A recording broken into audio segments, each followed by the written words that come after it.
plaisir de rencontrer, de recevoir Pascal Dufour et Romain Pommier. Alors, Pascal Dufour est professeur au département de sciences politiques de l'UDM et directrice du collectif de recherche Action politique et démocratie de CAPED et collaboratrice aussi du CREMIS. Et elle travaille sur les mouvements sociaux et l'action collective dans une perspective comparée. Romain Pommier est sociologue. Il s'intéresse, lui, plutôt à l'action communautaire et notamment ses modes de production, de concertation et aussi de représentation politique. Et il est actuellement coordinateur de l'Observatoire de l'action communautaire autonome. Alors aujourd'hui, Pascal Dufour va nous présenter l'ouvrage Le Québec en mouvement, qu'elle a co-dirigé avec Laurence Bérère et Geneviève Paget. Alors, c'est un livre collectif qui offre une cartographie vraiment passionnante sur les mouvements sociaux actuels et actifs au Québec et aussi sur les pratiques. Il interroge finalement aussi le renouvellement des pratiques militantes. Et quant à Romain Pommier, qui a contribué à cet ouvrage aussi également, dans un chapitre qui est vraiment très intéressant, qui viendra nous présenter, qui aborde la question finalement du syndicalisme communautaire et la relation d'emploi dans un service d'injection supervisé, c'est-à-dire dans le champ de la réduction des effets. Je voulais aussi, je tenais à présenter aussi Laurent Lavaste, qui est là-bas ici au fond, qui est un artiste français qui est de passage à Montréal et qui collabore sur différents projets du CREMIS et qui a bien voulu prendre quelques croquis. En fait, c'est un dessinateur. Notamment, il y a tout un projet actuellement, il travaille avec des personnes aussi en situation d'itinérance, etc. Donc, il va peut-être vous dessiner. Je voulais aussi souligner que cet événement est enregistré pour la rendre disponible sur le site du CREMIS. Alors, ce sera surtout d'ailleurs les premiers rangs qui seront visibles, donc on ne vous verra pas forcément. Ce sera surtout ici. Oui, juste en avant. Voilà. Et puis justement, c'est intéressant parce que cet événement était complet, du moins dans la liste d'inscription. C'est intéressant de voir en regardant un peu la liste des personnes présentes. On a vraiment une grosse diversité.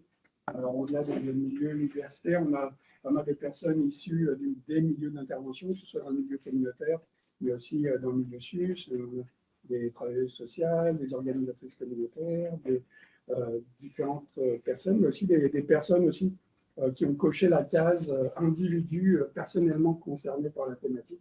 Donc, c'est-à-dire que c'est aussi une thématique qui touche un large public, donc c'est vraiment intéressant. Alors, je voulais aussi souligner, important à dire, que pour les personnels du CIUS, on va faire passer un formulaire parce que c'est pour faire reconnaître aussi cette activité comme une activité de formation. Donc, c'est important de le signer. Pour les gens du SUS, c'est un peu ça. Ah oui, du SUS, centre-sud de l'île. C'est pour ça que j'ai dit du SUS, parce que... Alors, pour le déroulé de l'activité, il nous parlait pour environ 45-60 minutes. On aura une trentaine de minutes environ de discussion à la fin. Donc, bonne écoute et bonne présentation. Merci, bonjour tout le monde, merci de nous recevoir, merci de vous être déplacés pour nous écouter. Alors, je vais faire circuler, comme ça vous pourrez feuilleter.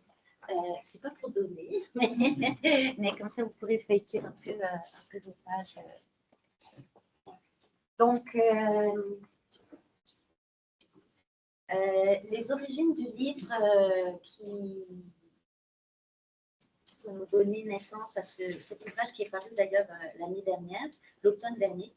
C'est la première édition qui a été publiée en 2008 sous la direction de Francis de Pribéry et c'était aux éditions Luxe, donc qui s'appelait le Québec, non, qui s'appelait Québec en mouvement. Nous, on a mis le Québec et le c'est très différent, mais disons que c'est un peu la même idée de rassembler dans un même ouvrage des chapitres qui portent sur les mouvements sociaux au Québec. Dans cette édition 2023, il y a 17 chapitres sur autant de mouvements sociaux différents et on a essayé de rassembler les contributions de chercheurs plus confirmés, mais aussi d'étudiants, étudiantes de doctorat ou de post-doctorat qui donnaient beaucoup de matériel empirique justement pour ces chapitres. Donc, c'est un peu up-to-date, on va dire, concernant les données empiriques qui sont présentes. C'est un travail d'équipe et un travail intergénérationnel dont on est assez fiers.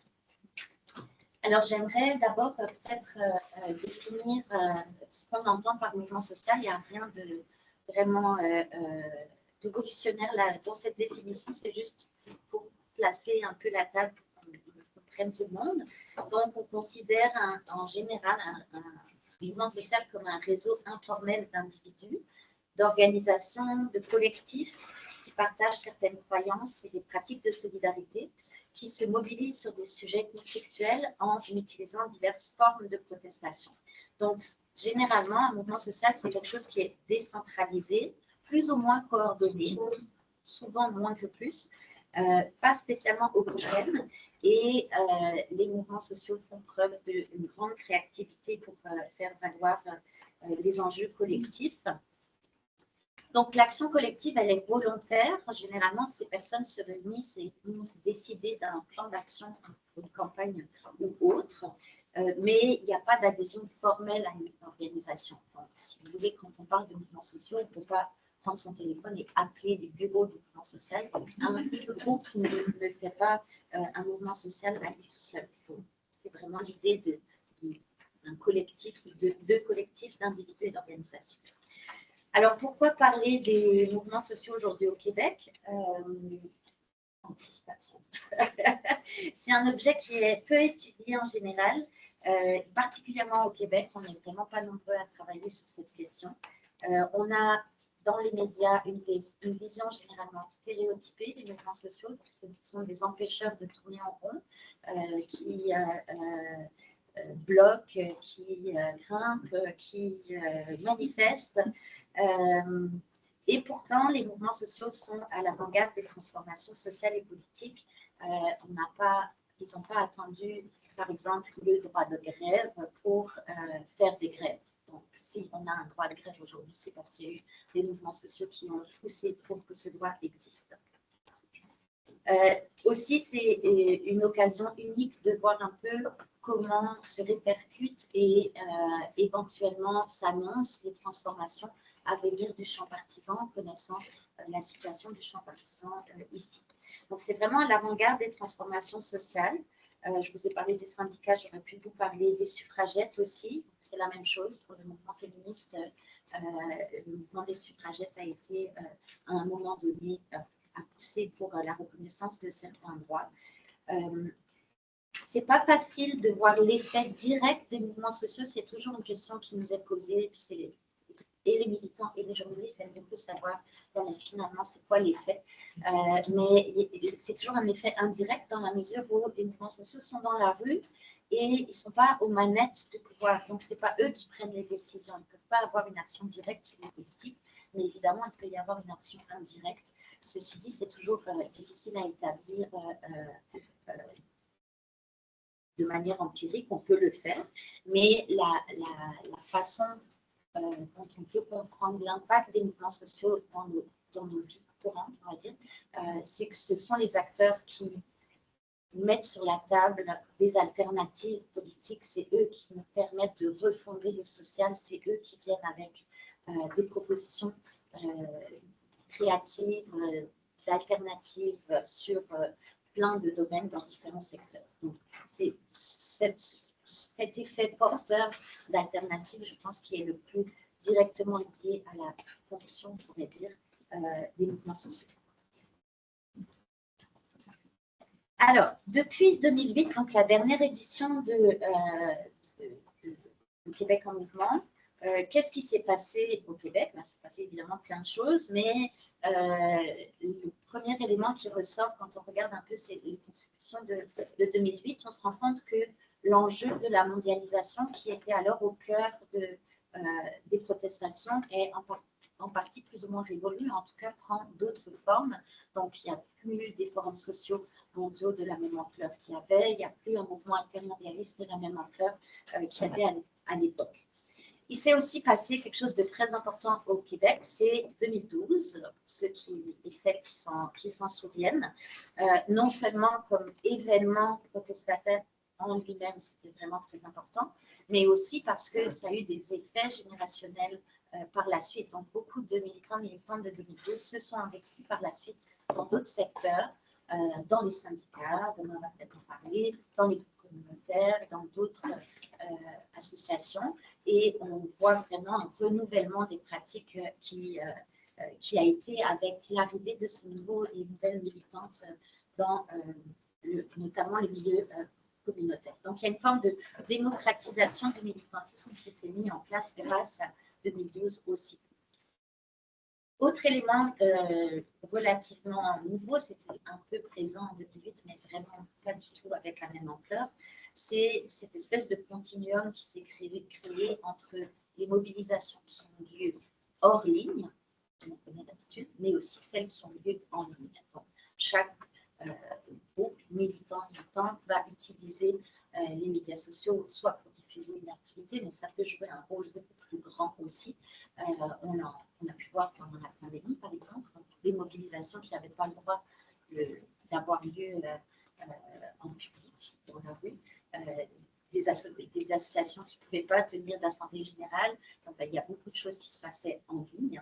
Depuis aussi, il y a eu énormément de travaux qui ont montré qu'il y a un continuum en fait, des effets entre ces mobilisations hors ligne et ces mobilisations en ligne. On peut penser aux travaux qui portent, il y a d'ailleurs plusieurs chapitres qui sont là-dessus, sur le mouvement antiféministe qui cible en ligne les militants antiféministes. Bon, ça a un impact vraiment direct. Donc, l'idée, ce n'est pas de penser virtuelle et réelle, mais de penser vraiment plutôt hors ligne, en dehors.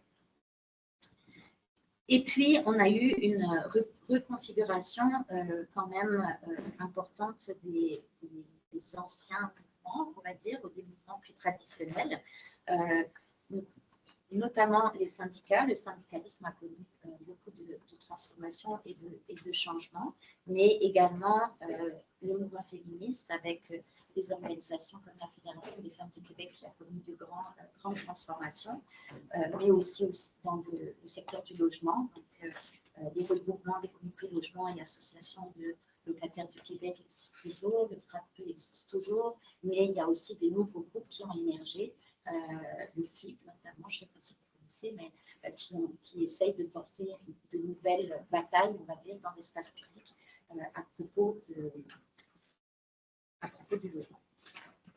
Dernière transformation qui arrivait un peu plus tardivement qu'ailleurs au Québec, c'est les mouvements qui sont conservateurs. Généralement, les gens qui travaillent sur les mouvements sociaux sont proches et le lieu militant qu'ils étudient et avec lequel ils travaillent. Mais il y a aussi des mouvements conservateurs qui ont fait une apparition dans l'espace public et dans la vie de plusieurs. Et plusieurs chapitres portent d'ailleurs sur ces mouvements conservateurs. Alors, quels sont les obstacles et enjeux auxquels les mouvements progressistes font face aujourd'hui? Il y a plusieurs chapitres qui mettent en lumière les zones grises des frontières entre l'individuel et le collectif, entre les actions plus atomisées et les mouvements de lutte. On a notamment un chapitre sur le véganisme d'Alexia Bonnard qui souligne la politisation du véganisme et son basculement politique vers l'antispécisme. Donc, on voit que là aussi, il y a un continuum en fait, entre des actions qui sont jugées plus individuelles, qui concernent plus les styles de vie, mais qui ont des impacts sur le territoire et une façon de militer. On voit aussi que, et ça c'est vrai au Québec et c'est vrai dans d'autres sociétés, les liens entre le monde partisan, notamment les partis de gauche, et les mondes militants, s'est aussi transformé avec, notamment au Québec, l'arrivée de Québec solidaire. Et on a un chapitre posthume de Pierre Baudet en collaboration avec Ronald Carbon, qui discute de cette frontière entre les partis politiques et les mouvements sociaux. On a un chapitre sur la syndicalisation du communautaire dont Robin va parler dans un instant. Et Certains chapitres ont pris une photo des mouvements sociaux plus classiques, comme les syndicats, le mouvement des femmes. Et on a aussi des chapitres qui mettent de l'avant les micro-réalités, des débats internes à l'intérieur de certains milieux militants. Donc, une espèce de panorama, on va dire. C'est sûr qu'il y en manque. Il y a quelques personnes qui vont écrire « Ah, mais vous n'avez rien sur tel mouvement. » Effectivement, rien sur tel mouvement. Parfois, c'est parce que je ne connais pas les gens qui travaillent dessus, ou en fait, aussi, il n'y a personne qui travaille dessus, ça se peut aussi.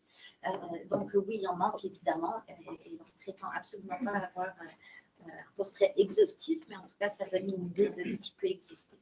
Et si ça vous intéresse d'avoir ce portrait-là, plus général, on va dire, le CAPEL, donc ce type de recherche, vient de publier un rapport sur les actions protestataires au Québec pour l'année 2023.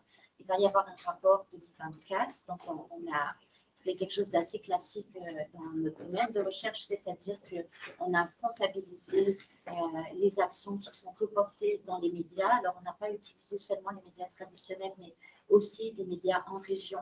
Et donc, on a vraiment un portrait qui couvre le territoire québécois en entier.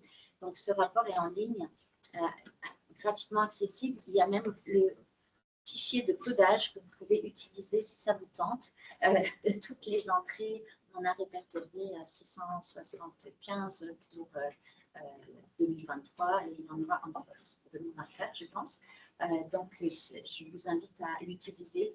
C'est là pour ça, en fait. C'est là pour fournir de l'information dans l'espace public. Donc, ça, j'ai parlé. C'est bon. Alors, comment étudier les mouvements sociaux? Une des spécificités de l'objet mouvement social, c'est que son histoire n'est pas consignée dans les documents officiels. Si on n'est pas présent quand quelque chose se passe, généralement, on a du mal à retracer l'information. D'où notre rapport. On essaye de consigner les choses, même si on passe par les médias. Il y a beaucoup de biais qui sont associés à ça. C'est un moindre mal. Mais donc, il faut toujours créer des données. On ne peut pas se fier à des données déjà existantes. Il faut toujours qu'on crée des données. On pense à des archives militantes qui peuvent être privées, mais qu'on ne peut pas retracer. Des fois, on n'a pas des archives. J'ai plusieurs étudiants de doctorat qui ont travaillé avec des archives de groupe. Mais les archives de groupe, ça veut dire des boîtes de carton dans un garde-robe qu'il faut trier, qu'il faut classer. Donc, c'est énormément de temps, énormément de ressources. Ça se fait. Mais c'est une spécificité, je dirais, de la recherche sur les mouvements sociaux, c'est qu'elle n'est pas immédiate. Quelqu'un qui travaille sur les politiques publiques, quelqu'un qui travaille sur l'opinion publique, il a des sondages à sa disposition qui peut passer dans une machine et sortir des résultats. Je ne veux pas du tout minimiser le travail que font mes collègues, mais disons que ce n'est pas le même genre de travail qui est nécessaire. À cause de ça, c'est très peu présent dans l'espace public, c'est très peu présent en sciences sociales, un peu plus en sociologie, très très peu en sciences politiques.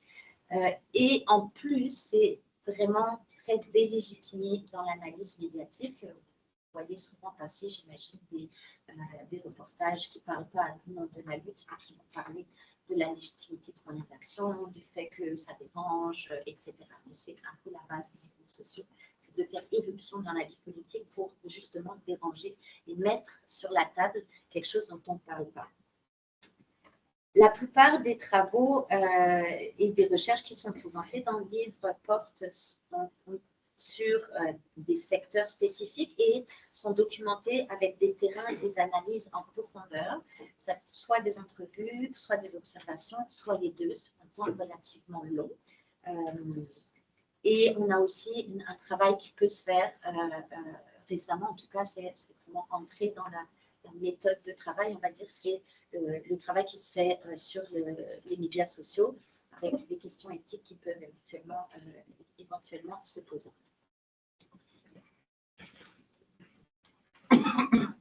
Alors, je vais vous présenter, avant de passer la parole à Romain, je vais vous présenter un chapitre que j'ai écrit avec mon collègue Francis Dupidéry sur le mouvement étudiant postsecondaire dépassé par les élèves du secondaire. Donc, on a mis ensemble des recherches qu'on a fait séparément sur le mouvement étudiant. Lui a travaillé sur une mobilisation des élèves postsecondaires, des élèves du collégial, en fait, au Québec, mais aussi dans d'autres pays. Là, ça porte juste sur le Québec.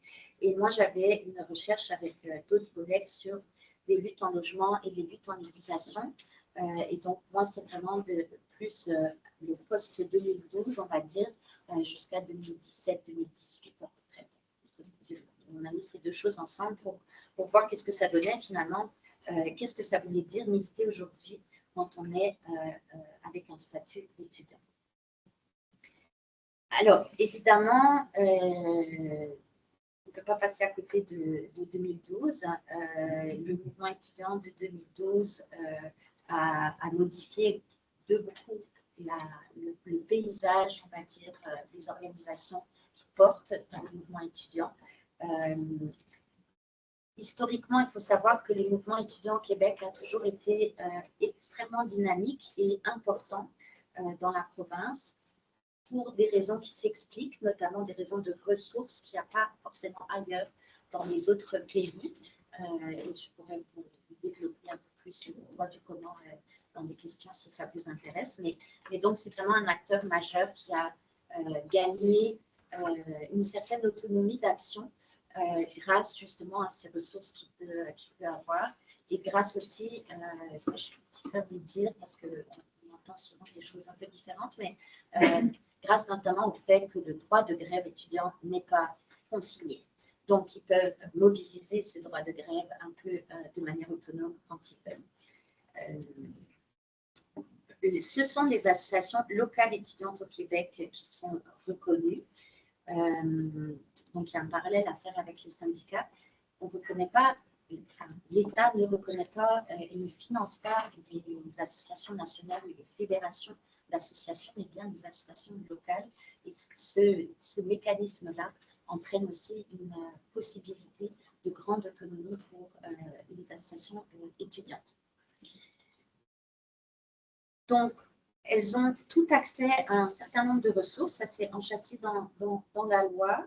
On peut toujours revenir sur une loi, mais pour l'instant, elle est encore là. Depuis 2012, il n'y a aucun gouvernement qui a essayé de s'attaquer de front, on va dire, au statut des associations étudiantes. C'est attaqué par la bande aux frais de scolarité, notamment à la suite du mouvement de 2012. Il y a eu donc grand rassemblement où le Parti québécois, alors au gouvernement, avait convié les associations étudiantes pour arriver à un compromis. Ils avaient décidé d'accepter une augmentation des frais de scolarité en fonction de l'inflation. C'était évidemment avant l'inflation qu'on a connue ces dernières années au Québec et dans d'autres pays occidentaux. Il y a eu plusieurs effets à cette décision-là. Un des premiers effets, ça a été de couper un peu l'herbe sous le pied du moteur des revendications étudiantes qui s'était toujours mobilisé sur l'accessibilité des études, la gratuité scolaire et les frais de scolarité. À partir de moment, c'est très difficile de mettre 100 millions de personnes dans la rue autour de 3% d'augmentation. Donc, ça a vraiment eu un impact majeur sur la manière de se mobiliser et les enjeux de la mobilisation.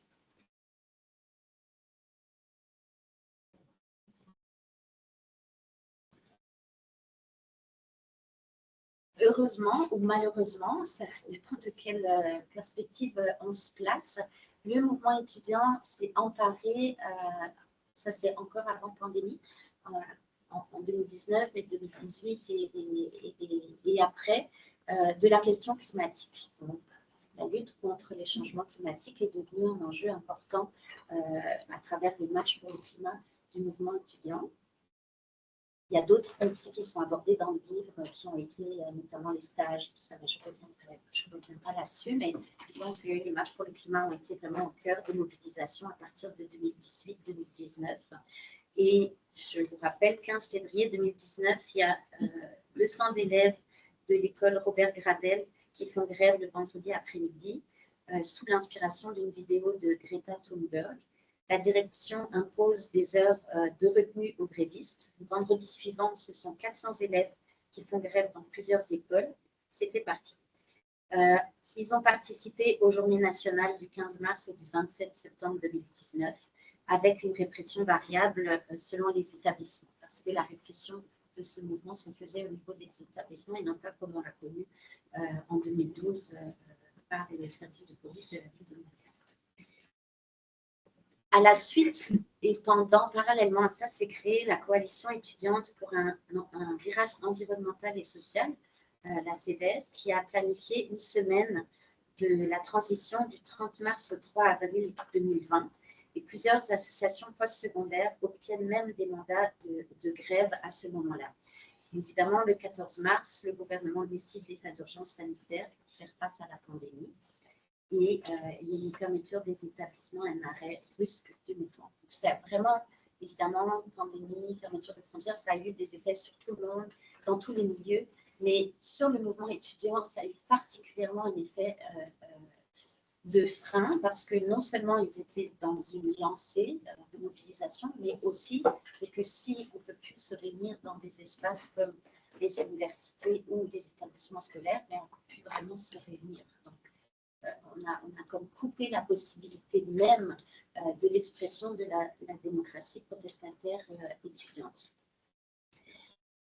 S'en est suivi 2 ans un peu difficiles, ou je dirais même 3 ans. Je ne suis même pas certaine qu'on soit aujourd'hui encore sorti de cette période-là, mais il y a eu une forte recomposition du mouvement étudiant. Il y a la coalition Résistance pour l'unité étudiante syndicale qui est née en 2023, qui a fait suite. Bon, toutes les associations étudiantes qu'on connaissait en 2012 ont disparu ou quasi disparu de l'espace protestataire étudiant et ont été remplacés ou sont en train d'être remplacés par d'autres. Mais il y a encore beaucoup d'incertitudes, il y a beaucoup de va-et-vient, il y a plusieurs dossiers sur la table pour les étudiants, puis à l'interne, un gros travail aussi qui est fait pour savoir quoi mettre en priorité. Mais la conclusion de notre chapitre, c'est que les modes d'organisation ad hoc, donc à côté des associations locales de leur regroupement qui sont financés et reconnus par les regroupements nationaux et les associations locales, on a un renouvellement qui s'est fait vraiment par la bande et qui petit à petit cherche à s'institutionnaliser comme on l'a vu en 2023. L'éventail des revendications, en tout cas, s'est accru. Aujourd'hui, on parle de manière beaucoup plus courante et dans l'espace public, hein, parce que dans les mouvements, ça fait longtemps qu'on en parle, mais on parle beaucoup plus de la rémunération des stages étudiants et la reconnaissance du travail étudiant, sujet dont on ne parlait pas du tout il y a quelques années. On parle parfois un peu de gratuité scolaire. La lutte pour le climat, évidemment, est devenue un enjeu. Donc, il y a vraiment quelque chose qui s'est passé entre les luttes écologistes et les luttes étudiantes. Les luttes, c'est les deux. Le souci et le débat à l'interne aussi, c'est de savoir qui va parler de la condition étudiante si on parle de climat et si on ne parle plus de la condition étudiante. Et que ce soit à travers la justice climatique ou d'autres thématiques. Des alliés et des alliances depuis 2012 se sont créées avec des syndicats de travailleurs et travailleuses et au sein des milieux communautaires. Ça, je pense que c'est un acquis de 2012 qui est là probablement pour rester. On peut noter aussi, et nous on l'a vu dans le rapport dont vous parlez, c'est que la grève demeure le premier outil de mobilisation pour les associations étudiantes, les syndicats étudiants, et parfois le mandat de grève générale limité. On peut aussi noter une diffusion ou démocratisation, je ne sais pas trop comment l'appeler, de ce principe de la grève générale illimitée dans d'autres milieux, notamment les milieux qui ont été des alliés du mouvement étudiant en 2012, et notamment les professeurs et professeurs des cégeps et professeurs du secondaire. Donc voilà, je m'arrête là.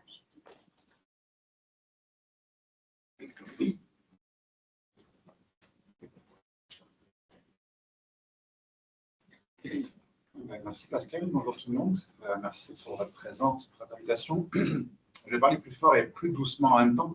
Donc, mon nom est Romain Paulmier et je vais vous présenter mon travail doctoral, une partie de mon travail doctoral qui a été fait en sociologie à l'UQAM. Et donc, je parle ici comme mon nom propre et non pas au nom de mon employeur actuel, l'Observatoire de l'action communautaire autonome. Je vais vous présenter aussi ce qui a constitué une surprise de mon terrain de recherche à l'époque. Je m'intéressais aux conditions de production de l'action communautaire, de l'action sociale en fait, et particulièrement de l'intervention de première ligne en réduction des méfaits. Alors que vous connaissez, j'imagine, sans doute bien, parce qu'il y a une salle d'injection au rez-de-chaussée dans ce bâtiment même, qui a été d'ailleurs une des premières ouvertes en 2017, après 15 ans de lutte politique.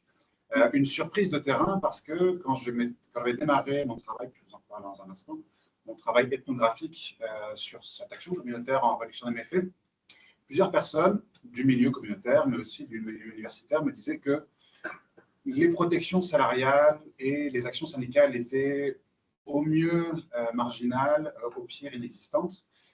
Or, au cours de mes 2 années de terrain, elles ont été fondamentales et elles continuent aujourd'hui. Et donc, c'est de ça dont j'aimerais vous parler un petit peu aujourd'hui, en mettant quelques éléments de cadrage qui, à mon sens, parlent à la fois du milieu étudié, dans le cadre du démarrage de cette injection, mais aussi après de la pandémie. En quelle mesure est-ce que le communautaire est un service essentiel? En quelle mesure est-ce que les anges gardiens sont brûlés ou pas? Et en quelle mesure est-ce qu'on participe à reproduire une culture du burn-out, par exemple? Alors, c'est écrit petit pour le PowerPoint, désolé. L'apprentissage se fait sur plus de 10 ans, apparemment, dans mon cas. Je vais y arriver un jour. Simplement dire que donc, le syndicalisme et l'action communautaire sont souvent vus comme étant incompatibles.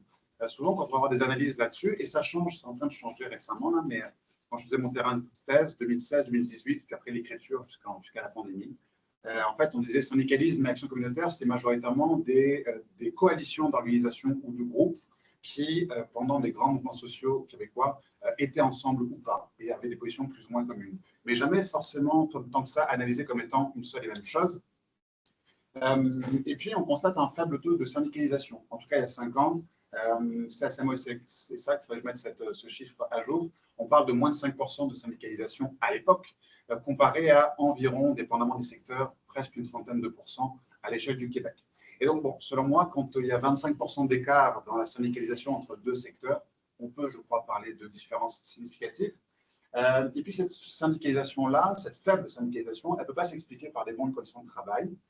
Il y a des rapports récemment, 2020-2024, qui, donc de Mylène Fauvel, Yannick Noiseux, Léa Cogé, et puis pour le deuxième, Ophélie Cousper, ont bien montré les enjeux de conditions et de relations de travail qui existaient dans le communautaire depuis longtemps.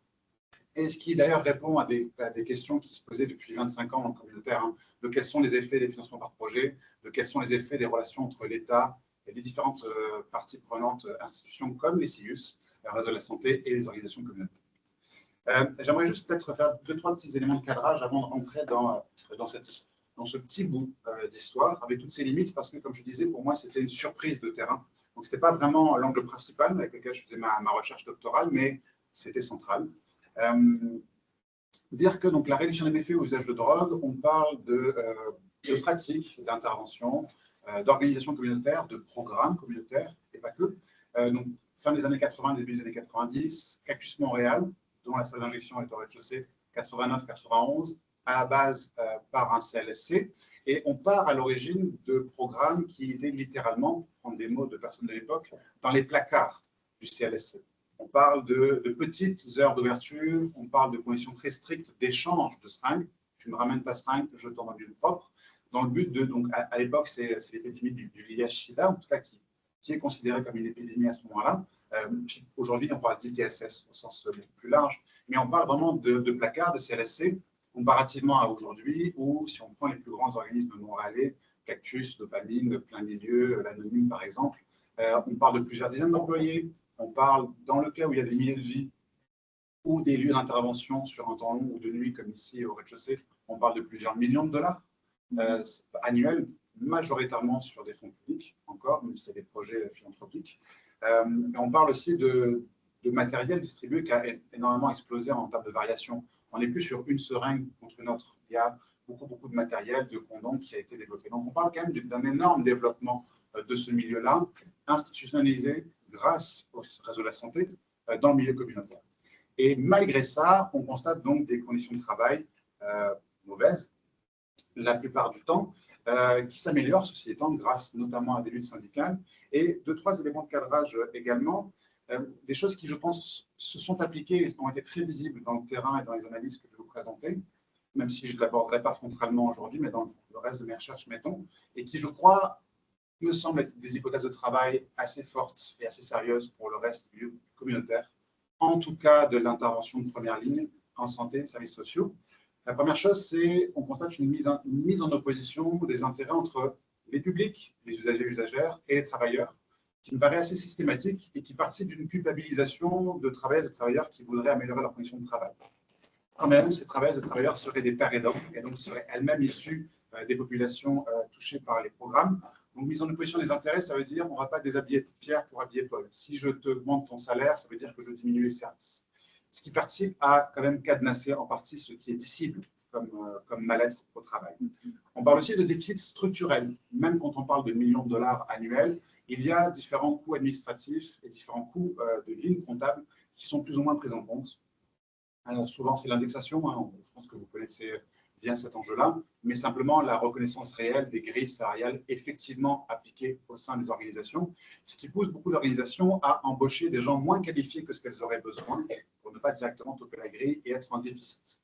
Dans le cas des SIS, on parle de déficit structurel également parce que il y a une longue histoire au SIS sur laquelle je ne reviendrai pas, ça a duré plus de 15 ans, entre la Cour suprême avec Stephen Harper, le maire de Nicodère, l'INSPQ, bon. Il y a beaucoup d'acteurs là-dedans. En tous les cas, quand les budgets initiaux ont été votés, ont été alloués par les CIUS, j'y reviendrai, on était déjà dans un déficit structurel parce que c'était voté dans une période d'austérité budgétaire sous le gouvernement avec les réformes Barrette, dans ces eaux-là. Et puis, des derniers éléments de cadrage qui, je pense, s'appliquent à beaucoup de secteurs communautaires et que je vis actuellement dans mon poste aujourd'hui, c'est que les coordinations et donc les cadres des organisations communautaires, qui sont des postes qui sont beaucoup développés et qui ont quand même, je crois, beaucoup changé au fur et à mesure des années, qui sont professionnalisés, sont mis en flux. De par les financements par projet, de par les appels à services, il y a toujours l'appel à projet, la reddition de comptes, le travail politique à faire sur la table de concertation, ce qui crée des semaines assez longues et ce qui met en tension ces personnes qui, dans le cas des SIS, étaient majoritairement des intervenantes et des intervenants en intervention de milieu, mais aussi en travail de rue, par exemple. Je reviens donc, j'ai fini mes éléments de cadrage, merci pour votre patience, donc je reviens sur cette petite histoire en gros de lutte syndicale qui ont eu lieu entre 2016 et 2020, de ce que j'en sais. Sachant que mon terrain ethnographique s'est arrêté en 2018, il y a une partie de ce que je vous dis qui reste, à mon sens, de grandes hypothèses fortes de travail, qui sont justifiables par des sources fiables, à mon sens, mais qui nécessiteraient un plus grand travail pour aller plus loin. Puis ça, on peut laisser ça à la discussion. Le syndicalisme dans le communautaire et en intervention de première ligne, il n'est pas nouveau. Le premier, en tout cas, auquel j'ai pu prendre connaissance, il démarre en 2003-2005 avec 2 organismes, SPEC de rue et Cactus Montréal, qui se syndiquent à l'époque simplement pour garder ce qui est déjà là. Les directions sont appréciées, les rapports entre les directions et les équipes sont bonnes, en tout cas nous sont partagés comme étant bonnes à cette époque-là, mais on veut conserver. On veut conserver les bonnes pratiques, on veut conserver les quelques avantages qui ont été acquis. Donc, on ne parle pas du tout d'un syndicalisme à l'origine de revendications majeures. On parle de juste, on garde ce qu'on a et on met par écrit, s'il vous plaît, au cas où la direction part en burn-out ou en arrêt maladie, on en aura besoin, et c'est exactement ce qui s'est passé. Mais donc, jusqu'en 2015, on parle de 2 organisations, et de 2015 à aujourd'hui, donc en moins de 10 ans, on a multiplié ça par 7, on est autour de 15 à 20 équipes d'organisations communautaires de ces secteurs-là, pas juste en réduction de méfaits, mais aussi en violence conjugale, en itinérance, des lieux de vie, etc. Et j'en oublie, excusez-moi. En travail du sexe aussi avec le réseau, en concertation aussi politique avec le RAPSIM. Et donc, il y a beaucoup d'organisations qui, depuis, d'équipes de travail, qui, depuis 2015, se sont syndiquées. Et c'est notamment avec ça que je pense que cette petite histoire dont je vais vous raconter prend je finirai pas ma phrase parce que je ne savais pas où j'allais exactement. Je montrer que entre 2015 et 2024 aujourd'hui, il y a quand même une grande vague, à mon sens, de syndicalisation qui s'est opérée et qu'il est nécessaire d'interroger. Je ne vais pas l'interroger de fond en comble, ce n'était pas ma recherche, mais je vais vous apporter une petite pierre à travers ce qui s'est passé avec l'ouverture des SIS. Il y en a un au rez-de-chaussée. Mon terrain de recherche, à la base, c'était une ethnographie, environ 2 ans, et dans les SIS, j'ai passé environ 8 mois à travers plusieurs périodes, ce à quoi se sont ajoutés des entretiens, semi-directifs, un petit travail d'archives, ainsi que l'accès à des comités de gestion et des événements militants ou des événements de la vie quotidienne de ces organisations. Cette syndicalisation initiale, au milieu des années 2000, elle n'est pas du tout bien vue par les directions de l'époque, au point même que la présidence d'une des organisations vient dire dans la presse que depuis qu'ils sont syndiqués, les employés sont plus tournés vers eux-mêmes, ils se soucient moins de la clientèle et on trouve qu'ils sont moins intéressés à améliorer leur intervention auprès des personnes usagères. Bon, c'est le truc classique de vous vous syndiquez, donc vous êtes des gros égoïstes, mais on est déjà là-dedans à l'origine et c'est donc la présidence d'une des organisations communautaires qui le nomme. Ceci étant, on est majoritairement dans un syndicalisme de convention collective. On respecte les normes. On veut des espaces de parole. On veut dépersonnaliser les relations, mais on ne peut pas nécessairement demander énormément de choses, simplement garder.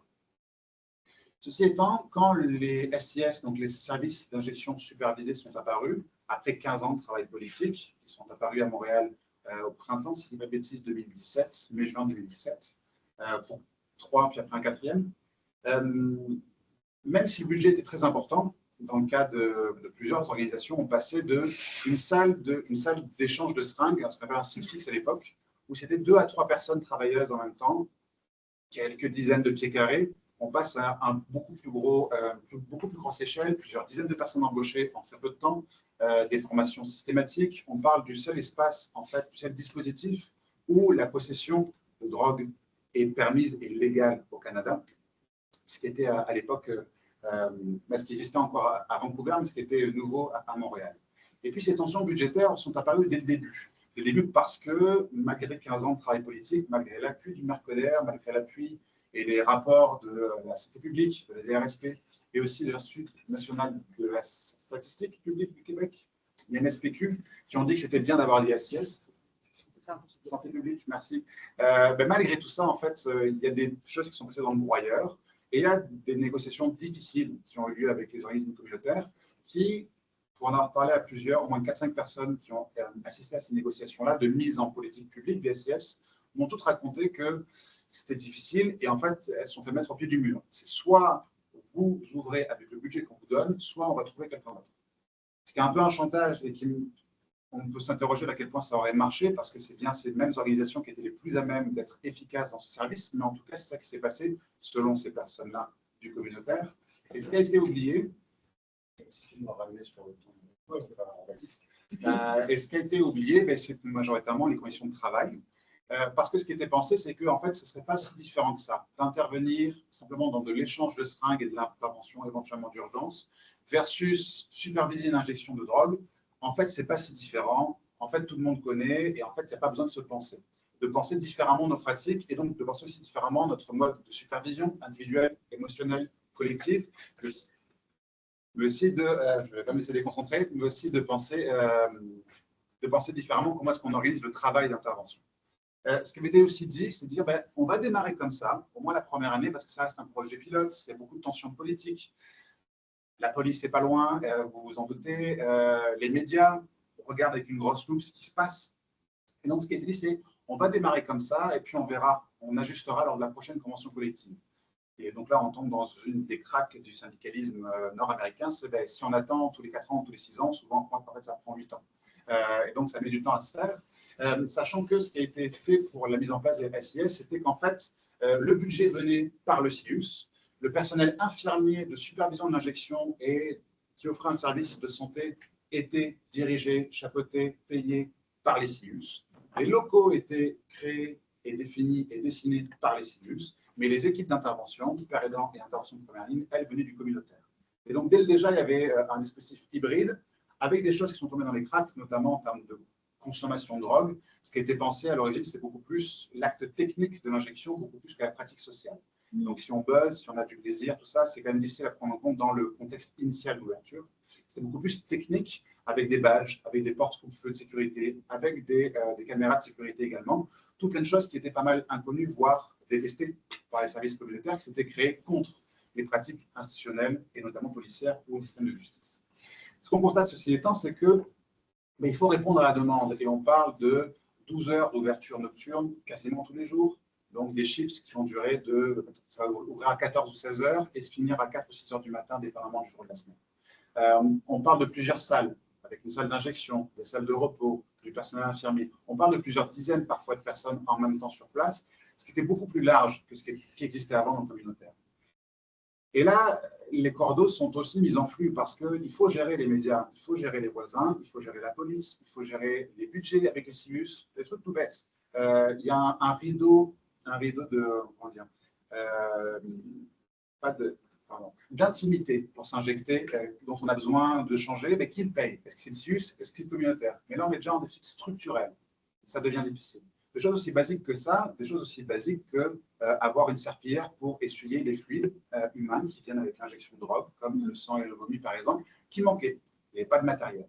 Et donc, on se rend compte, de par ce dispositif hybride, de par la mise en politique publique qui n'a pas été pensée jusqu'aux conditions de travail, jusqu'au matériel littéral pour faire le travail, il y a beaucoup de cracks, beaucoup de choses qui sont oubliées, des coordinations qui ont beaucoup de choses à gérer, qui ont des équipes qui explosent en nombre et qui ne sont pas en mesure d'assurer le soutien et la supervision de leurs équipes, qui se retrouvent laissées à elles-mêmes. Et très rapidement, les premières équipes infirmières et communautaires d'ailleurs qui sont rentrées dans les SIS ont été formées ensemble pendant presque 3 semaines. Au bout de quelques mois, on n'a même pas une demi-journée. De gens qui ne sont pas supervisés et qui vont se faire rencontrer par leur supervision que parfois au bout de 3, 4, 5 mois, après des semaines, parfois de souffrance au travail. Et il y a des accidents. Il y a des accidents, parce que des fois ça arrive. Les gens sont fins, il se passe plein de belles choses, mais des fois aussi il y a des accidents parce qu'on parle de consommation de drogue notamment. Et puis aussi d'autres choses, c'est que ces équipes-là, qui explosent en nombre, se retrouvent laissées à elles-mêmes dans un contexte qui va beaucoup fluctuer. Notamment les équipes infirmières vont parfois se retirer parce que pour ces personnes-là, en fait, le travail en SIS est plate. Il y a trop de pauses, c'est pas assez punchy et rapide, et donc les personnels infirmiers, des fois, ça s'embête. Et une partie de la première génération quitte le travail. Ce qui crée comme des trous de service. Et donc là, se pose la question de est-ce qu'on continue à agir et à ouvrir malgré le fait qu'on n'ait pas d'infirmiers et d'infirmières, quand même ce sont elles et eux qui sont responsables de l'injection parce que c'est un geste réservé de par leur ordre. Donc tout plein de choses comme ça qui vont beaucoup changer et des équipes qui seront aussi isolées du reste de leurs organisations, parce que souvent les SIS vont nécessiter la construction de salles spéciales, à part, sécurisées. Et donc, on a beaucoup de gens recrutés, pas n'importe qui, des fortes têtes, parce qu'il faut pouvoir en prendre, je cite les mots en réunion d'équipe, il faut pouvoir en prendre pour voir des injections et des personnes en souffrance à 4 heures du matin un samedi de novembre. Beaucoup laissés à elles-mêmes, sans formation. La plupart n'avaient même pas de formation de réanimation cardiaque. La plupart n'avaient pas de formation en premiers soins. Malgré tout, on leur demandait d'aider le personnel infirmier en cas de surdose. Et puis, pas de matériel aussi pour faire correctement leur travail, jusqu'à pas de serpillière pour essuyer le sang et le vomi. Donc, ça crée quand même un gros contexte qui, la communication là-dessus sur les conditions de travail, s'est mal passée. Au sein des organisations, beaucoup de personnes, et c'est de là qu'a commencé à se créer un sentiment de frustration très fort, qui a grandi jusqu'à, à mon sens, au moins la pandémie. Plus tard que ça, je ne sais pas, je n'étais pas là et je n'ai pas pu faire ce travail-là. Mais les choses ont été adressées. Les syndicats qui existaient et les comités de supervision de travail ont été utilisés pour faire passer ça, mais on arrive en plein dans comment marche le communautaire avec ses bailleurs de fonds étatiques et des CIUS. Mais en fait, qui est vraiment l'employeur? Les fonctions d'employeur d'évaluation, d'offrir un cadre de travail sain, c'est le communautaire, mais qui a les cordons de la bourse? C'est l'État et c'est les CIUS. Et donc, la marge de manœuvre réelle des équipes de direction et des cadres communautaires reste à interroger et pas forcément si grande que ça à chaque fois. Ressort chez les équipes un sentiment de parler dans le vide, de se faire dire systématiquement pendant plus d'1 an. C'est en processus, ça s'en vient. Et donc, la mise en opposition, je parlais tout à l'heure, en disant, si on améliore vos conditions de travail, c'est les usagers qui vont payer. Donc, cette mise en opposition, ce chantage émotionnel entre, si vous voulez améliorer votre situation, ça veut dire qu'on va détériorer celle de votre public, des gens pour lesquels vous êtes là. Ce qui est un argument qui marche bien, parce que ça reste que les travailleuses et travailleurs de ce milieu-là sont pour la plupart extrêmement impliqués, voire militants, voire ont vécu, soit, et donc ont à cœur leur mission, très certainement. J'ai beaucoup parlé. Merci de votre écoute. 5 minutes, oui. L'équipe syndicale, à ce moment-là, commence à se désengager, celle qui existait, parce qu'elle se rend compte qu'elle n'est plus en mesure de faire ce travail-là, parce qu'elle se rend compte que l'acculturation nécessaire aux couleurs de l'organisme n'a pas pu se faire avec autant de nouveaux employés laissés à elles et eux-mêmes, de nuit, dans un autre service, dans une autre salle, sans supervision.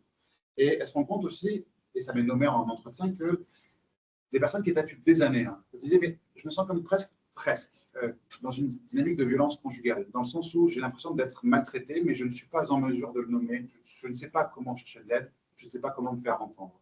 Et cette phrase-là, d'ailleurs, a été reprise par d'autres personnes en entretien, donc c'était quelque chose qui était partagé au sein des équipes.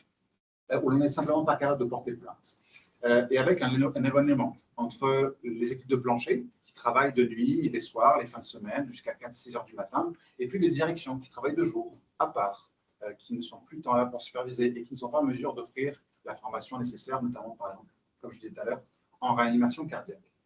Et donc se crée au fur et à mesure, donc là on parle, oui, de l'ouverture des SIS 2018-2020, mais on parle en fait jusqu'après la pandémie, on commençait à se créer en fait un changement de culture, majoritairement, qui n'est pas anodin d'ailleurs, j'en parle dans un instant, mais on a commencé à nommer, les gens ont commencé à nommer différemment, et à vouloir, et à nommer en réunion d'équipe, qu'il fallait commencer à nommer différemment.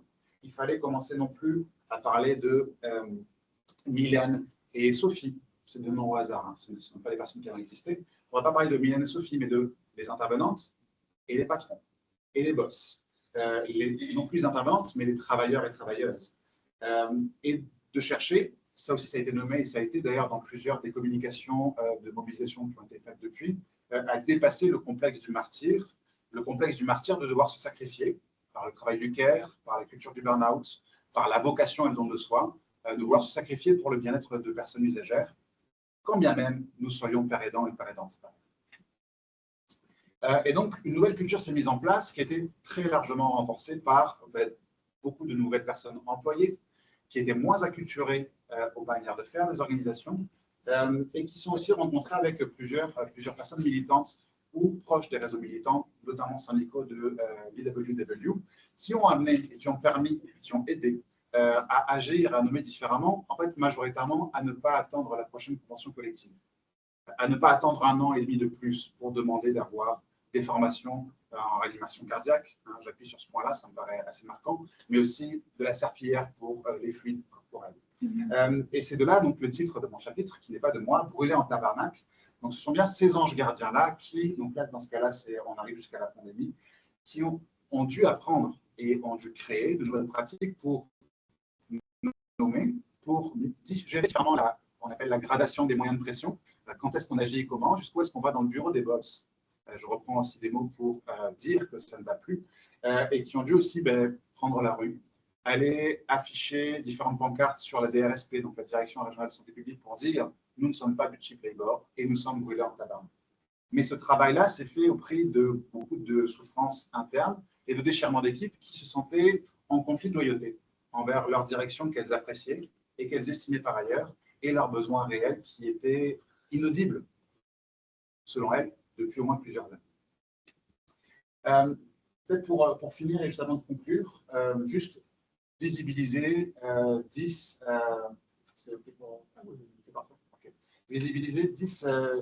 dernières demandes qui ont été nommées par donc le STIC CSN. Je ne l'ai pas nommé tout à l'heure, STIC, syndicat des travailleuses et travailleurs en intervention communautaire, raffilié à la CSN. Il y a des enjeux, il y a la poutine syndicale parce que l'IWW n'est pas légalement reconnu comme pouvant syndiquer les équipes. Donc, ce qui pose des questions de, une fois qu'on a mobilisé, une fois qu'on a syndiqué, comment est-ce qu'on transfère ça à un acteur qui est reconnu par l'État, fondamentalement. Il faut le stamp de l'État dans ce cas-là. En tout cas, on peut constater que qu'est-ce qui était demandé concrètement? Et bon, chacun se fera son avis, je me garderai de faire un jugement de valeur, juste en nommer quelques-uns. Donc là, c'est pendant la pandémie parce que déjà, il n'y avait pas les primes, parce que c'est du communautaire, ce n'était pas du réseau. On n'était pas sûr si c'était un service essentiel ou pas, et donc est-ce qu'il devait rester ouvert ou pas. s'ils ferment, ben, qu'est-ce qui se passe avec les gens dans la rue en plein hiver? Ça, je pense que vous connaissez bien ça aussi de par votre travail, votre présence au Crémis. Et puis aussi parce qu'il n'y avait pas de budget pour avoir du matériel de protection anti-Covid. On revient encore une fois à des enjeux d'argent et matériel très concrets. Et donc, a été demandé, et ça, vous le retrouvez sur le site internet, hein, encore aujourd'hui, c'est disponible, donc un approvisionnement en équipement de protection, un support clinique et psychosocial aux équipes, la consultation des employés dans la mise en place de mesures préventives. En fait, plus généralement, depuis 3 ans, dans comment étaient organisés les services communautaires, très peu en consultation. Je passe certains, le maintien des salaires, l'ajustement des salaires pour les personnes par aidance, parce qu'il commençait à se faire des hiérarchies entre différents types professionnels, et puis quelques bonifications ainsi qu'un maintien des conventions collectives. Donc on voit à minima qu'on n'est pas non plus dans des gains révolutionnaires. Majoritairement, on est dans un maintien de ce qui est déjà là et puis de la demande d'un matériel nécessaire à la mission initiale. Donc pour résumer cette fois-ci entièrement, je pense que, et c'est comme ça que je l'ai axé dans le chapitre, que les conditions de production de l'action communautaire peuvent expliquer en grande partie ces mobilisations, en tout cas le besoin d'apprendre à nommer différemment les choses et d'apprendre à repenser les relations de travail, non plus comme des relations comme des conflits de loyauté, mais comme des relations de travail qui devaient être nommées comme telles, avec la lutte qui vient avec ça et avec les frictions que ça amène aussi. Et que le cas des SIS, c'est quand même parlant. On parle quand même des services d'institutions supervisés qui ont mis 15 ans à se mettre en place, entre le début des années 2000, les luttes avec la Cour suprême au milieu des années 2010, ce qu'on appelait la nouvelle normale de l'épidémie de surdose, qui continue encore aujourd'hui. Ça a mis 15 ans, et malgré ces 15 ans de mobilisation jusqu'à la mise en politique publique à travers le communautaire, qu'est-ce qui a été oublié? C'est une partie du budget pour payer le monde correctement. Et donc, sur cette période de mobilisation-là, on peut aussi se poser la question générale du syndicalisme nord-américain de qu'est-ce qui se passe en dehors des périodes de convention collective, notamment quand leur négociation démarre en retard. Et puis, simplement souligner, je m'arrêterai vraiment là, ces mobilisations, si elles ont été possibles, elles ont amené des gains réels de formation, d'augmentation salariale. Elles ont amené des gains réels au sein du milieu aussi, parce qu'on parle encore une fois de 15 à 20 organisations qui sont aujourd'hui syndiquées. On parlait il y a moins de 10 ans de seulement 2. Mais elles ont nécessité un changement de culture, et ce changement de culture a été possible justement par les conditions de production de l'action communautaire. Merci beaucoup de votre écoute.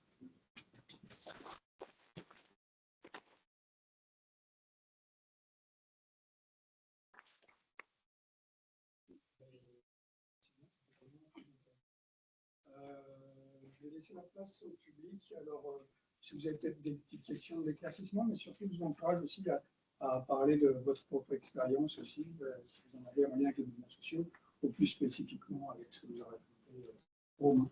Donc, je vais prendre les tours de parole. Qui est-ce qui veut commencer?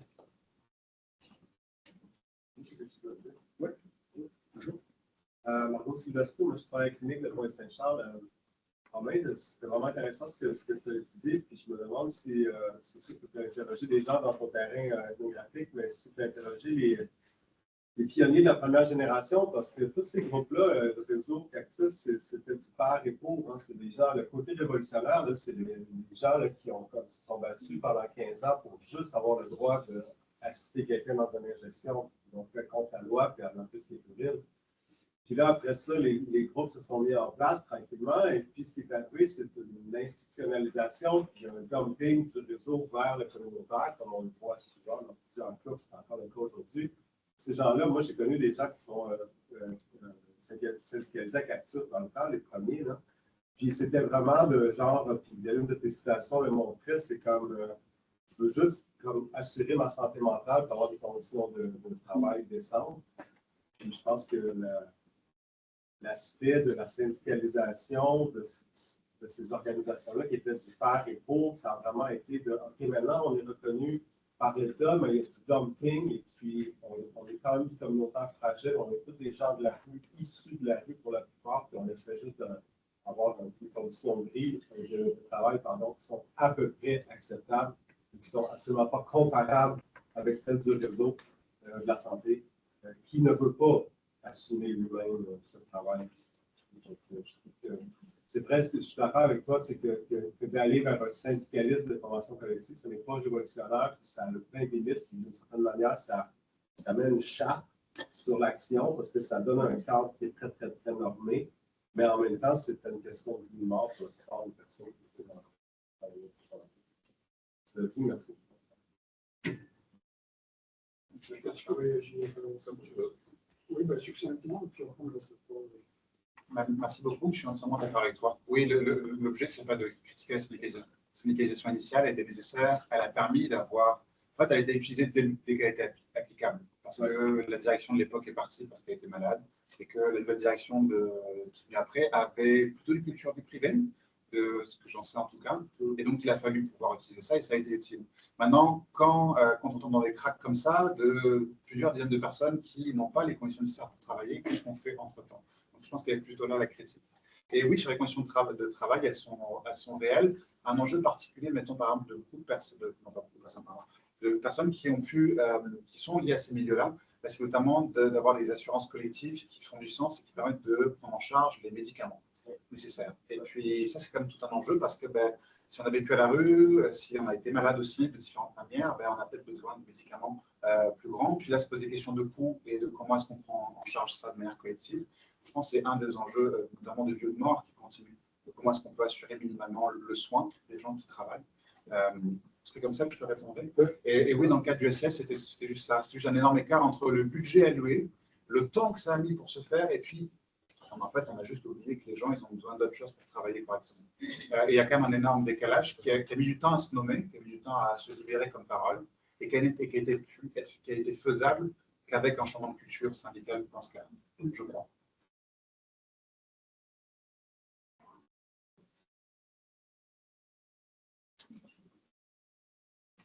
Ma question, ça serait Pascal. Oui.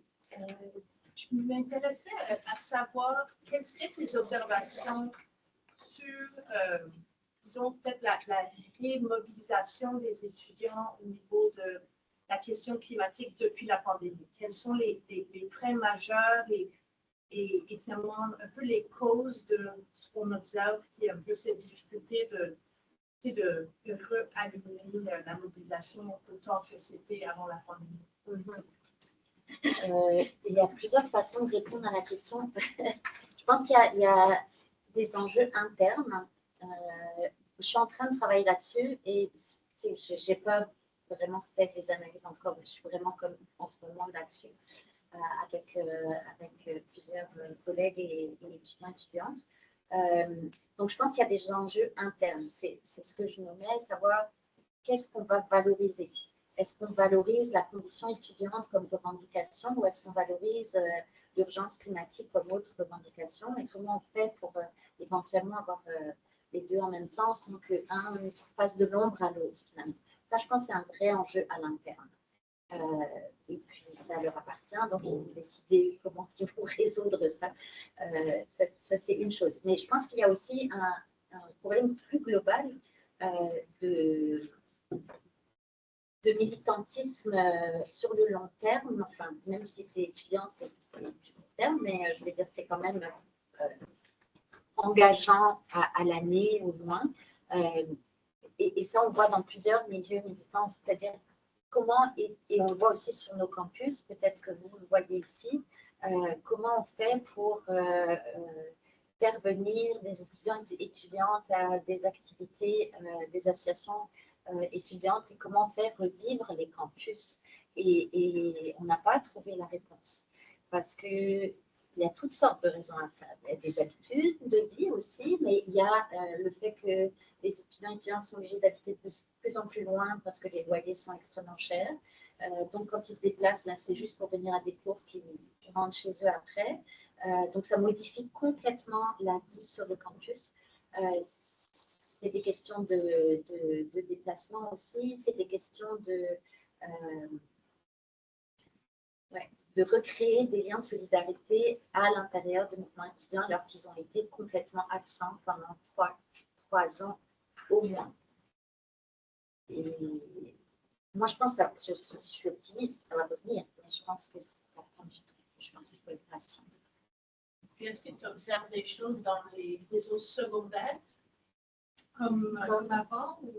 Qu'est-ce que tu appelles L'école secondaire? Ah, les écoles secondaires. Ça a toujours été, ça c'est plus Francis qui a travaillé là-dessus, ça a toujours été présent et ça l'est toujours. Donc il y a toujours des enjeux dans les écoles secondaires où les étudiants se mobilisent pour le port de l'uniforme, contre le port de l'uniforme, se mobilisent pour avoir le droit de participer à telle activité comme la journée qui a eu lieu fin septembre pour le climat justement. Ça continue. Ça n'a pas disparu.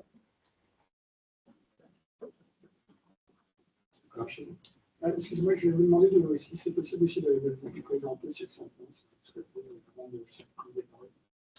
donc, je m'appelle Rachel Garou, je fais partie de l'équipe CFUNIS. La question pour Pascal, en fait, peut-être ça va être l'occasion d'élargir sur les autres chapitres en fait, du livre. Tu parlais de la convergence entre les luttes du mouvement étudiant puis les questions en fait, de lutte environnementale.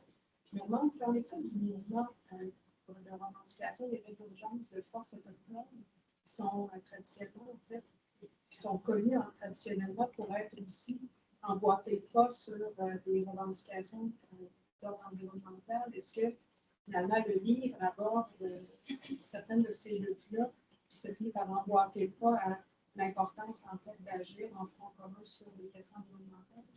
Oui, tout à fait. Il y a un chapitre consacré aux luttes autochtones avec 3 ou 4 collaborateurs, collaboratrices.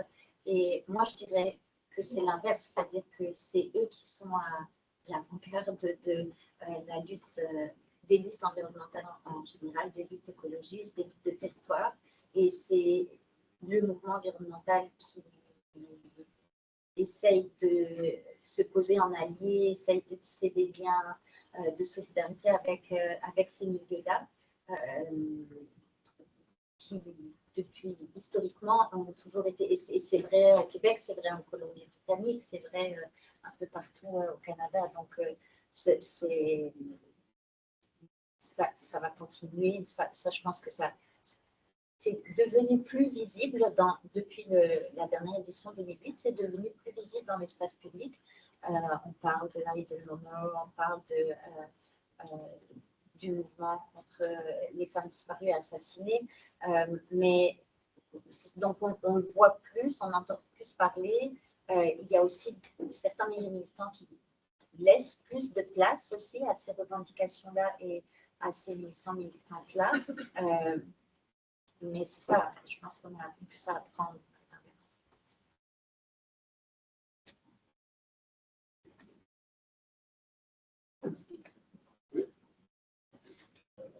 Oui. J'ai regardé la table des matières, il y a vraiment des différences par rapport à l'équipe de 2008. C'est intéressant. Je me demande, dans l'étude des mouvements sociaux, on a beaucoup parlé de la reconfiguration des idéologies. Puis est-ce qu'il y a quelqu'un au Québec, quelqu'un qui étudie un peu la reconfiguration du discours, les catégories du discours politique dans ces nouveaux mouvements sociaux, mouvements sociaux-là, tu sais, qui émergent, puis notamment avec les aspects environnementaux, puis tout le vocabulaire queer, les concepts de déclarement de la diversité des genres, et ça qui émergent, qui s'intègrent tranquillement dans les mouvements sociaux, aussi les approches autochtones. Il y a vraiment une reconfiguration des idéologies, tu sais, puis le socialisme, le communisme, le libéralisme, anarchiste, c'est plus comme si c'était dans mon jeune temps. Puis je me demande s'il y a quelqu'un qui fait cette analyse de discours, qui regarde ça, puis je pense pas que ça apparaît ici. Oui. Je dirais que ça se fait par secteur, ouais, mais pas forcément globalement. Il y a des questionnements sur l'hétérogénéité idéologique, ça oui, ça c'est vraiment un enjeu, parce qu'il y a aussi, dans les mouvements conservateurs, il y a aussi une espèce de mélange entre les groupes anti-vax et puis les antiféministes, qui on ne comprend pas trop comment ça s'exprime, cette hétérogénéité-là.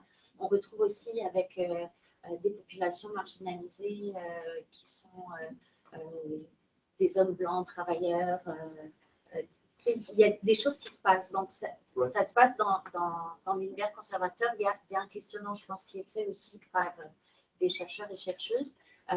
Et puis, je dirais, dans les mouvements plus progressistes, ça va se faire par secteur. On va regarder dans le milieu féministe, par exemple, comment on intègre les perspectives queer ou pas, qui permet de faire le pont. Il y a le travail de Geneviève, notamment sur les passeuses ou les passeurs, qui permet ça. Mais ça se fait plus par secteur, je dirais. Moi, je suis en train de travailler avec ma collègue Sophie Panès sur comment les milieux syndicaux, les milieux étudiants et les milieux de défense de territoire intègrent les enjeux écologiques. C'est juste ça, c'est comme énorme. Donc, effectivement, il y aurait un travail, il y aurait plusieurs personnes à mettre là-dessus. Tellement. Merci pour la question.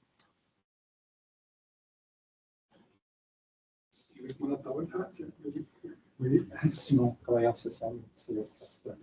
Donc, merci pour cette bel exposé de la pluralité des formes de mouvements sociaux. Moi, je me demandais la question, est-ce que c'est quelque chose à espérer des grands médias traditionnels dans les reportages que peuvent faire les mouvements sociaux? Comme vous disiez un peu au départ, le problème de la médiatisation, c'est comme l'impression des fois, c'est très caricatural, approximatif, ou si c'est peine perdue, puis les médias sociaux un peu de côté prennent le relais naturellement, ou il y a quelque chose à faire, et des recommandations à faire. Moi, je pense évidemment aussi à la grève de 2012, là, où des fois, évidemment, il y avait des heures avec les journalistes là, qui posaient certaines questions, où il y avait des billets, tout ça. Est-ce qu'il y a quelque chose à espérer? C'est une grande question. Okay. Moi, je dirais qu'il y a des journalistes qui sont capables d'apprendre. Et donc on peut leur suggérer certaines questions parce que souvent, ils ont des codes. C'est très normatif ce que je vais dire, je me permets. Je pense que ce n'est pas enregistré, ça, n'est-ce pas? Au montage. On peut leur dire que c'est une mauvaise question qu'ils sont en train de se poser et qu'il y a peut-être une autre question à se poser qui est plus intéressante. Donc, je pense qu'il y a certains médias qui sont traditionnels qui peuvent, mais c'est plus des individus qui sont capables d'avoir cette réflexion-là et cet apprentissage au bout d'un certain moment. Mais sincèrement, à part quelques individus, moi je dirais non. Et ce qui s'est passé il y a 2 semaines sur le pont, je ne sais pas ce que vous avez entendu sur le plan médiatique, mais moi j'ai refusé de répondre à plusieurs autres. Parce que c'était cadré d'avance, ça n'a aucun sens. Donc, si on a un espace pour pouvoir faire un point, sans valoriser, l'idée, c'est pas de dire ouais super, tout le monde sur le pont, c'est pas ça l'idée. L'idée, c'est d'essayer de comprendre qu'est-ce qui s'est passé, et puis de le mettre en perspective, et puis de le mettre en perspective dans la conflictualité grandissante autour de l'enjeu climatique notamment. Mais si on n'a pas la place pour faire ça, je pense que ça ne vaut pas le coup. Donc, moi, je préfère travailler sur un rapport qui comptabilise les actions protestataires puis qui essaye de médiatiser. Mais après, c'est ça, c'est ma stratégie, mais peut-être d'autres collègues qui en ont d'autres. Je pense qu'il faut être très précautionneux sur qu'est-ce qu'on dit aux médias comme chercheur quand on travaille sur les mouvements sociaux.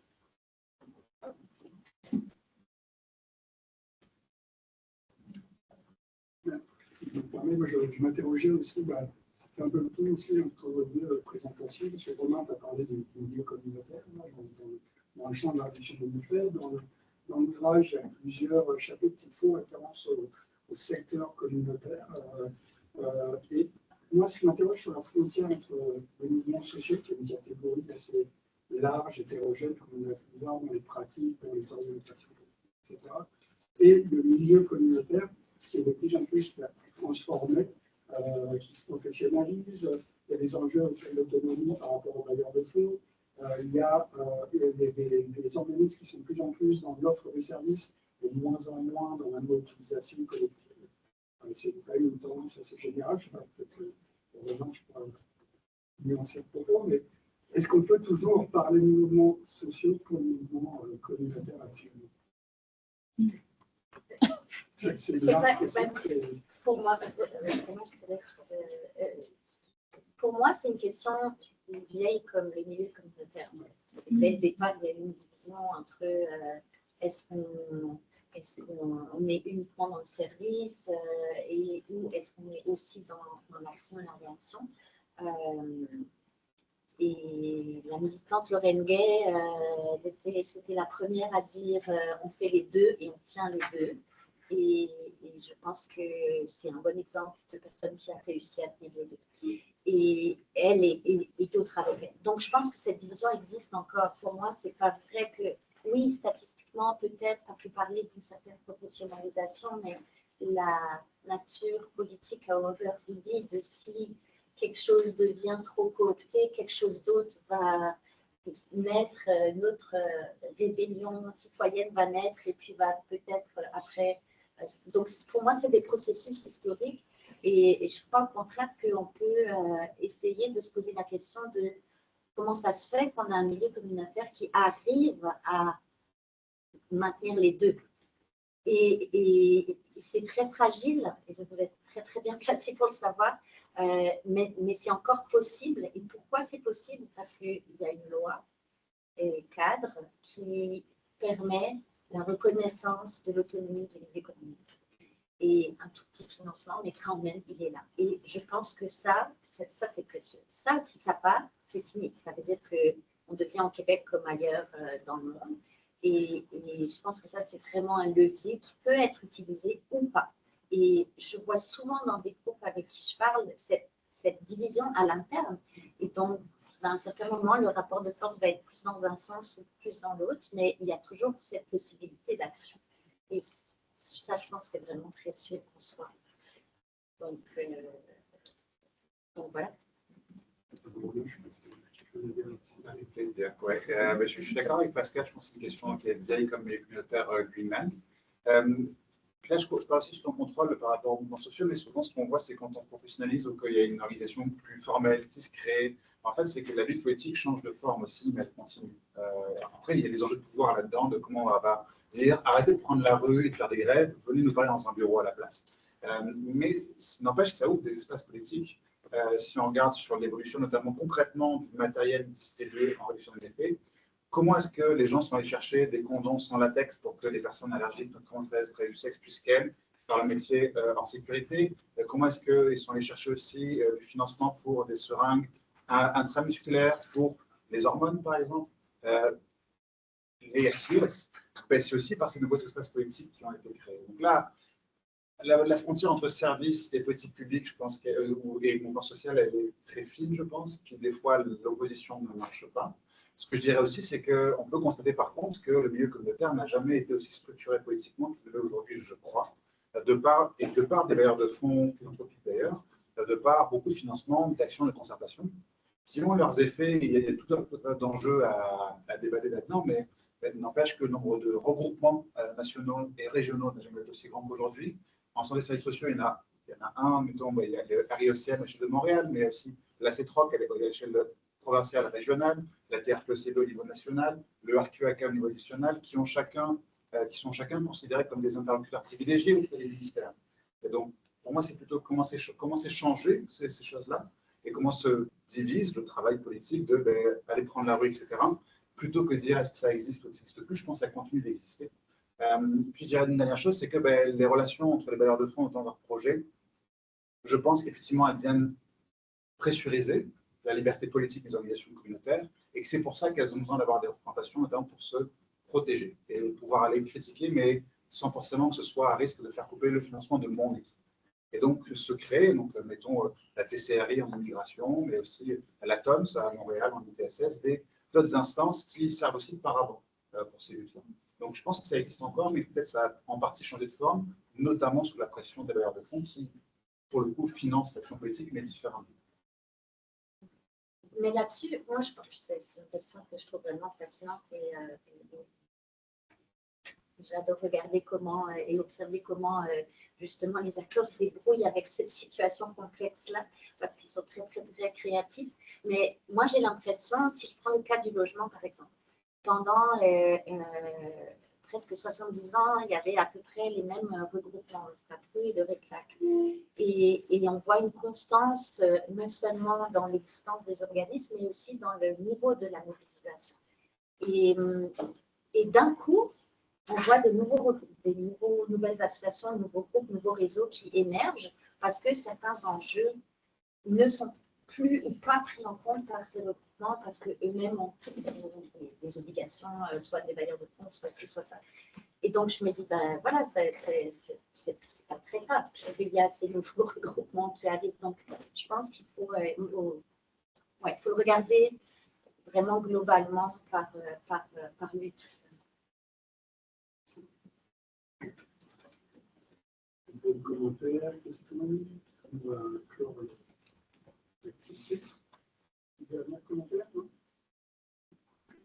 Je vous remercie, en tout cas c'était fort intéressant. Je vous remercie vous deux, puis le public aussi. Quelques petites informations. Dans votre boîte aux lettres, vous allez recevoir un mail par rapport à un questionnaire rétroactif pour savoir si vous avez apprécié l'activité. Puis notamment, c'est important pour les employés du SUS pour mieux connaître les besoins en formation des employés. Il fallait aussi préciser que cette activité s'inscrit dans le cadre de la semaine de la mission universitaire du SUS. Donc, le SUS, il y a plusieurs centres de recherche et instituts. Et cette semaine, il y a tout un tas d'activités, des conférences. Notamment demain, il y a une conférence en ligne sur les traumatismes crânio-cérébraux et l'itinérance et tout un tas d'autres activités que vous pouvez voir sur le site du CREMIS aussi toute cette semaine. Donc sinon, je vous invite à aller voir les activités du CREMIS. Sur le site du CREMIS, il y a aussi la revue en ligne, les balados qu'on fait, etc. Et puis, je vous dis un merci. Merci.